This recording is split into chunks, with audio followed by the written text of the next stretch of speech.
Welcome back, everyone. A new officer at the area's only homeless shelter can relate to those who come through the doors on a very personal level. As Allie Martin reports, this Tupelo Salvation Army captain knows what it's like to be hopeless and homeless. He also knows the ways out of those feelings.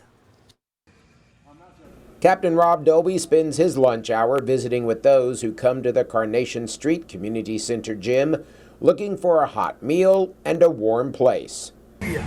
What are you doing anyways? You only work to get a car back or what? But 22 years ago, Dolby's life was much different in his hometown of Toronto, Canada.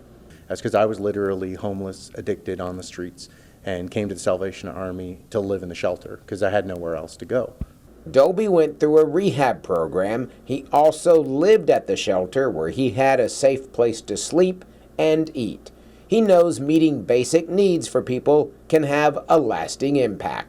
They call it the gospel sandwich. You know, a lot of people criticize what they call the gospel sandwich, which is, you come to church and then have lunch kind of thing.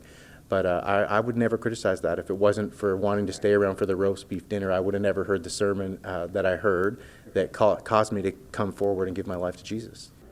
Dolby worked at the shelter making coffee, toast, and other odd jobs. The Salvation Army also became his church home, and he was called to be an officer in the Salvation Army.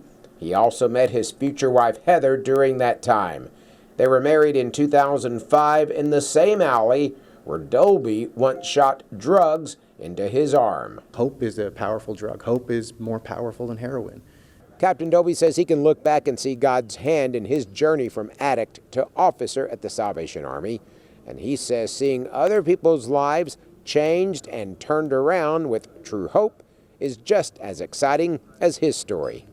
Where all those broken places that the world creates that we see in society today, it's Jesus who fills them. And when he does, there is nothing that can compare to that. However we find ourselves in front of the Lord, we know who we are and we see who he is. And in that place, when he accepts us, it brings that hope. But especially for those people that are absolutely lost and don't even know what tomorrow holds or how they're going to make it, it's a beautiful thing to be able to say, I have the answer to that issue. Dolby looks forward to ministering along with his wife in North Mississippi to those looking for true hope and healing. In Tupelo, Allie Martin, WCBI News. And Dolby is preparing for next week's Empty Bowls lunch. Allie will have Captain Dolby as a guest on Sunrise Saturday at 9 o'clock to talk about the fundraiser.